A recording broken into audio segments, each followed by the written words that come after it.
Tem um diálogo muito interessante numa cena específica de Bebê Rena, a nova série sucesso da Netflix, sobre um comediante que passa a ser perseguido por uma mulher depois de oferecer um pouco de atenção para ela, e esse diálogo sintetiza o personagem principal de um jeito certeiro. Na cena em questão, o Donnie, o protagonista, comenta numa conversa que a sua identidade profissional oscila entre duas alternativas dependendo do jeito como o público reage ao seu show. Se eles dão risada, ele se enxerga como comediante, mas quando eles não dão, quando as piadas são recebidas com aquele silêncio seco e constrangedor, né, ele vira um artista de performance, alguém que pratica anticomédia, né, que tá ali para ser diferentão, para questionar o estilo tradicional de humor e por aí em diante. Esse jeito de encarar a aceitação ou rejeição do público pode parecer só um comentário inconsequente, ou mesmo uma piada, né? Mas ele diz muito sobre esse personagem em crise.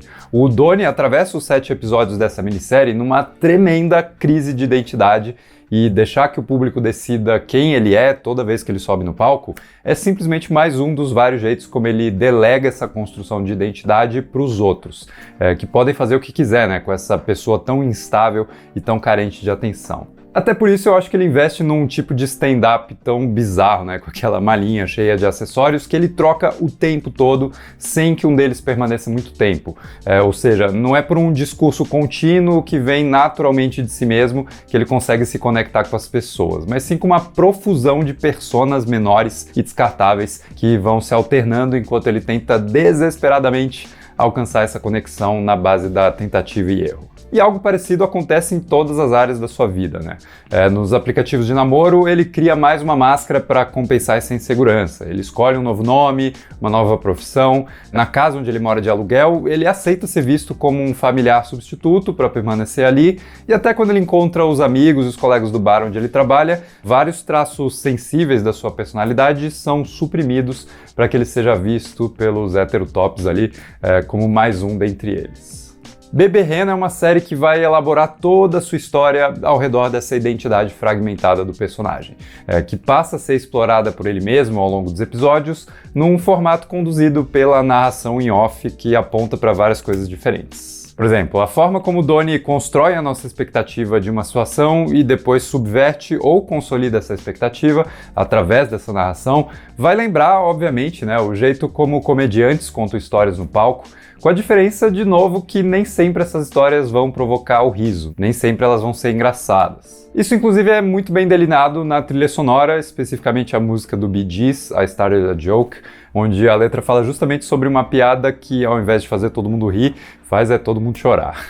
Na verdade, eu acho que existe aqui um tom de humor que está sempre funcionando como um mecanismo de defesa, como a única ferramenta que o protagonista tem de enxergar, processar e lidar com os diversos traumas que ele está contando pra gente, né? E justamente por isso, eu diria que a sua narração em off também vai lembrar muito uma grande sessão de terapia, sendo que nós somos esse terapeuta que está sentado ali, permitindo que o personagem coloque para fora toda essa vulnerabilidade num ambiente que teoricamente é seguro, né? Que é esse diálogo direto com a gente. É até curioso como a narração em off por si só é um recurso capaz de criar essa nossa postura de ouvintes compreensivos. A gente aceita esperar ele terminar de contar a história para só depois emitir um julgamento final, sendo que isso não acontece tanto quando a gente assiste a uma ação que se desenrola em tempo real, né? E não existe um texto conduzindo a nossa interpretação da cena, falando diretamente com a gente. Aqui em Bebê Rena, esse texto existe e ele é extremamente pessoal, criando essa identificação muito direta com o personagem,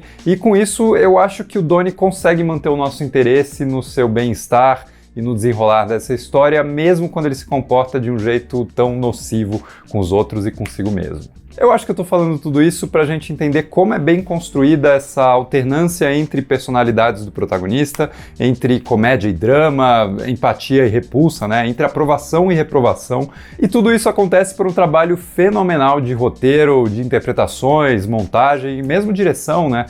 Pensando no quanto os enquadramentos e movimentações de câmera contribuem para incorporar esse olhar do Donnie. Um olhar que, inclusive, não está sendo usado como desculpa para massacrar a principal personagem que coloca essa história em movimento, que é a Marta, a stalker que passa a infernizar a vida do Donnie ao longo dos episódios. Por mais bizarra que a situação se torne, por mais insana que a personagem pareça ser, sempre existe algo muito humano e muito frágil por trás dessa pessoa, que nunca se torna só uma caricatura feita para virar o alvo das piadas ou do julgamento moral da série. E é uma linha muito delicada, né? Construir uma personalidade psicótica que não seja repulsiva o tempo todo, mas que transite por diferentes posturas e estágios emocionais, de um jeito que dê para entender por que o Donnie tem dificuldade em decidir o que ele realmente sente por ela, né? E transformar isso numa atitude definitiva, que resolva a questão. Muito do mérito vai para o roteiro, que sabe aproximar e afastar a personagem de um jeito orgânico ao longo dos episódios, mas não dá para não falar da atriz Jessica Gunning e dos seus olhos perfeitamente equilibrados entre a inocência e a loucura, e vale ressaltar que a câmera inclusive evita enquadrar a Martha como uma figura grotesca por conta da sua aparência, né? Mas tudo de mais assustador que vem dela surge principalmente das suas atitudes e da atuação do rosto da atriz, e não do seu corpo, né? De um jeito pejorativo. Pelo menos foi essa a minha leitura. Mas vamos entender alguns detalhes mais específicos disso tudo e para isso ficou o aviso de spoiler. Se você não assistiu, assiste lá na Netflix e depois volta para cá. Enquanto isso, se você quiser ganhar 10% de desconto em qualquer curso da AIC, Academia Internacional de Cinema, é só usar o cupom GUSTAVO10, que é válido até o dia 30 de maio de 2024. Você vai poder estudar coisas muito legais e de quebra também me ajudar aqui no canal. Bom, para entender completamente Martha e Donnie, a gente precisa olhar para Darian e Terry, dois lados totalmente opostos dessa vulnerabilidade do protagonista. Por exemplo, o Darian representa o trauma mais profundo e o maior gatilho para toda essa jornada de autodepreciação e crise de identidade do Donnie. Num dos episódios mais pesados que eu consigo lembrar numa série de TV recente, a gente descobre como o Darian manipulou e abusou do Donnie em diferentes níveis, né, numa postura predatória que causou um dano tremendo aí, praticamente irremediável nele. De novo, a série consegue trabalhar esse tema tão angustiante com bastante sensibilidade, ao mesmo tempo em que ela se permite construir cenas muito assustadoras de violação sexual e psicológica. Isso não é filmado de um jeito exploratório, né, que procura o choque de imagens explícitas, o que talvez seja até pior, porque a sugestão do que acontece acaba sendo até mais perturbadora, já que as cores, o som e o enquadramento da cena criam no Darian uma figura quase vampiresca, né, que se alimenta do personagem através de pequenos recortes das suas ações, relances mesmo, né, de uma memória que é assustadora, principalmente por ser uma lembrança incompleta. Tipo, se o que ele lembra já é horrível, imagina o que ele não lembra. Mas o que salva o momento de simplesmente retratar a violência de forma gratuita é, de novo, aquela narração em off do Donnie que já relata isso naquele formato terapêutico que eu comentei antes. Por mais desesperadora que seja a situação que ele revela pra gente, o fato de ele estar narrando isso com uma certa distância do evento em si, cria esse ambiente de escuta empática, né? Faz com que a gente queira desempenhar essa nossa função de ouvintes para que ele possa se sentir acolhido. Ainda é um episódio terrivelmente pesado, mas ele se torna um pouquinho mais leve porque ele permite que a gente participe dessa confissão de um trauma que o personagem ainda não tinha tido coragem de colocar para fora. E é interessante que essa dinâmica entre interlocutores vai se materializar de forma concreta ali nos dois últimos episódios da série. No penúltimo, o Donnie desabafa tudo isso que ele vinha contando pra gente num dos seus shows fracassados, e essa é uma sequência maravilhosamente atuada pelo Richard Gadd, que, pra quem não sabe, né, é o roteirista e criador da série e baseou a trama toda em experiências reais da sua vida. Inclusive, gente, não persigam as pessoas reais que inspiraram essa história, né? A galera assiste a série inteira sobre o desespero de vivenciar essa situação e vai lá e faz a mesma coisa, cara. Não consigo entender isso. Mas enfim, essa cena praticamente resume todo o discurso que a gente vem acompanhando desde o início, quase sugerindo que nós somos uma dessas pessoas que estão sentadas ali ouvindo o cara, né?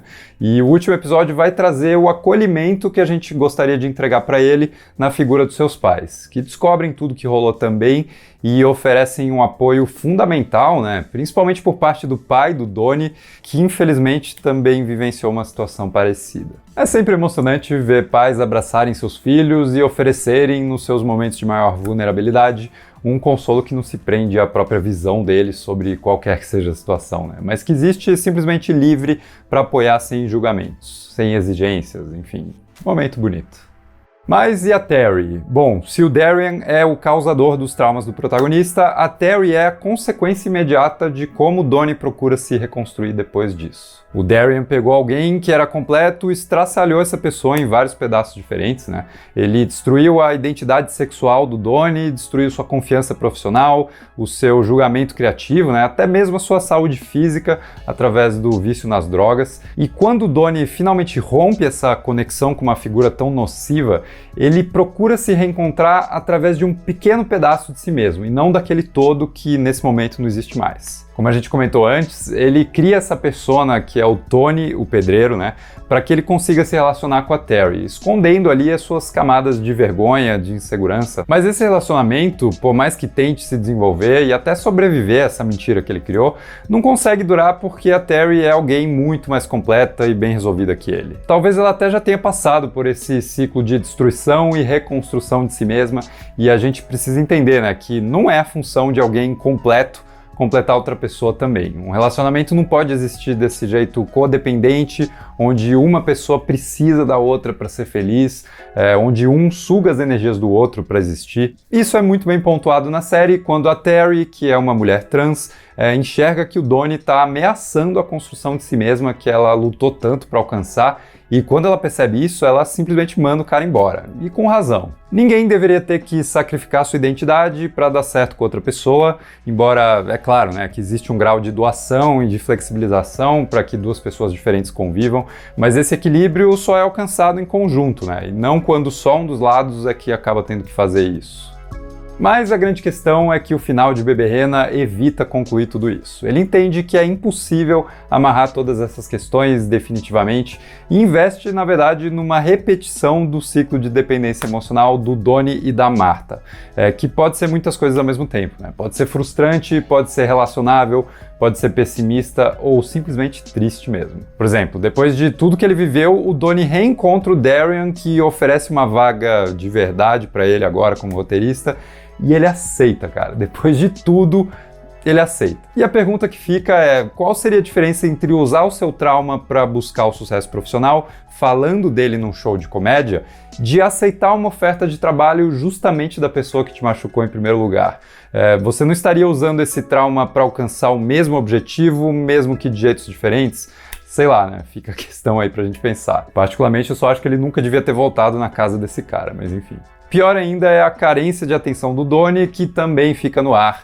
E é muito sintomático, né? Que ele transforme a Martha nessa biblioteca viva de recompensas emocionais, através dos áudios intermináveis que ela deixou, e que foram meticulosamente catalogados e são consumidos com frequência ali, quando ele mais precisa. O quão bizarro é que o Donnie tenha rejeitado a Martha enquanto ser humano que estava ali, implorando pela sua atenção, e quando ela vira uma entidade virtual, subjugada, né? Controlável, aí sim ele passa a ouvir o que ela tem a dizer. O quanto isso não está comentando sobre a forma como a gente se relaciona na internet, né? Nossa preocupação com o número de curtidas, comentários, com ícones digitais que se tornam esses afagos no nosso ego, sem que a gente pense no ser humano por trás dessas mensagens, desses elogios, né? Dessas interações. Aliás, se você está gostando do vídeo, deixa um like, se inscreve no canal, porque quanto mais likes eu tiver, melhor aqui.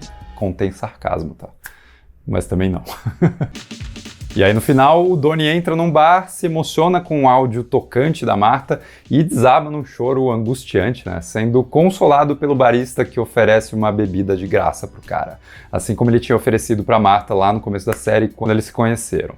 Não chega a ser uma resposta, mas eu interpreto essa cena como o Richard Guedes sugerindo que o Donnie e a Martha talvez sejam simplesmente dois estágios diferentes de uma mesma pessoa, e ambas carentes de atenção e de uma conexão genuína, mas incapazes de encontrar isso enquanto não conseguirem remendar e reconstruir totalmente as suas identidades fragmentadas e aprisionadas pelas circunstâncias da vida. Algo que a série representa perfeitamente lá na cena do tribunal, através de imagens que mostram os dois quase literalmente enjaulados por barras de vidro, que não só aprisionam os dois personagens, né, mas provocam esses reflexos diferentes dos seus rostos, revelando justamente como eles são formados por esses pedaços frágeis e incompletos de si mesmos.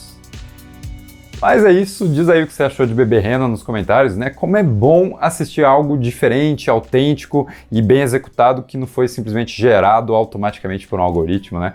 Enfim, eu acho que existe alma, existe uma voz aqui, e isso é muito empolgante de assistir. Se gostou do vídeo, não esquece de deixar um like, se inscrever no canal. É uma necessidade, né? Fazer o quê? E a gente se vê no próximo vídeo.